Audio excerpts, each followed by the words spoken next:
Well, we've been hard at work getting our theme gardens in this spring, and one of the gardens that I'm really excited about is our Vegetables Around the World garden.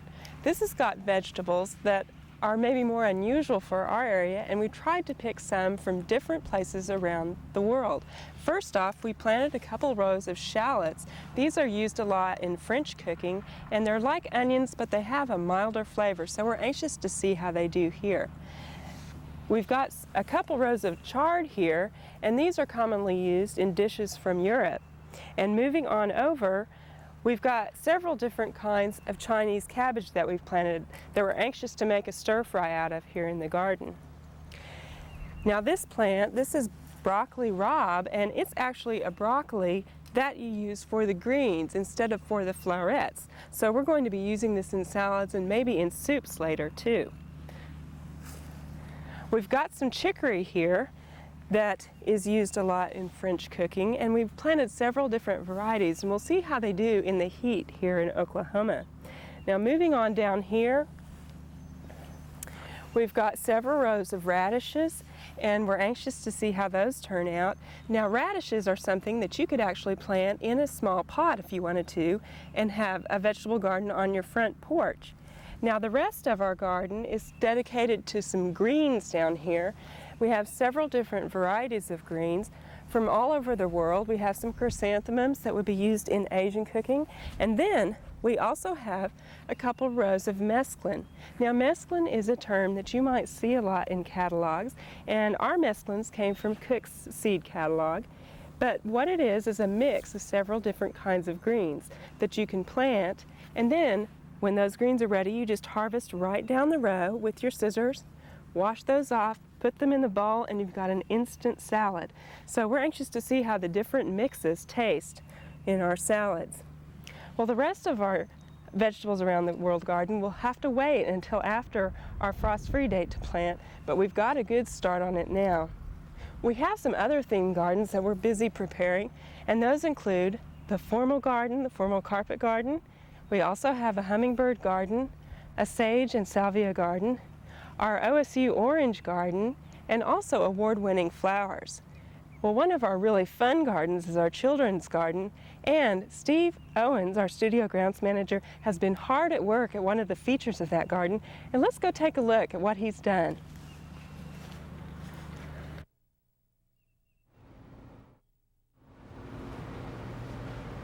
Hi, Steve. Hi, Brenda. Well, this is quite a project you've got going. What are you building here? This is a horse. Last year all the children seemed to love Miss Blossom in the children's garden, so this is our topiary for this year. Well, this is great, and this is going to be for the letter H? H for horse in the children's garden. We built the horse out of a wire frame, and we came in and we sewed burlap to chicken wire and some hardware cloth, and then we coated the horse in that. This topiary has the soaker hose running through it, so we can water the horse internally in the summer when it gets hot, so it doesn't dry out.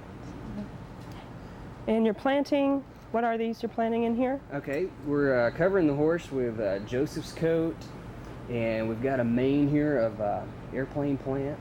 Oh, that looks really nice. Plant.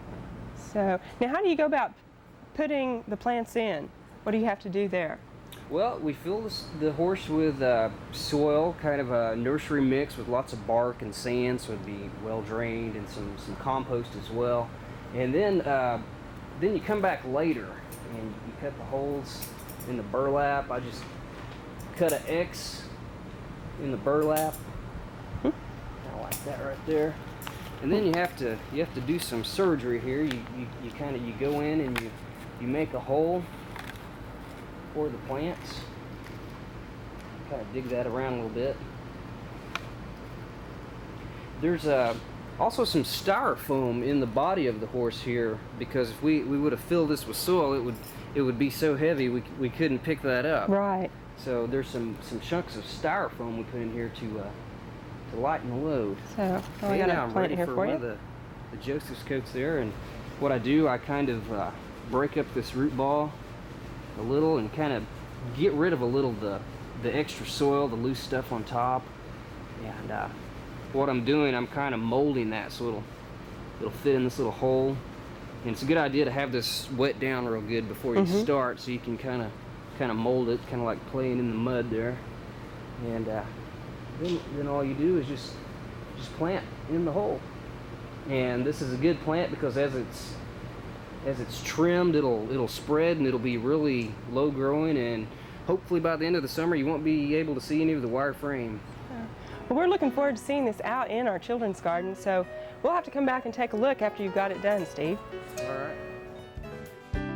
We hope you've enjoyed this classic from the Oklahoma Gardening Vault.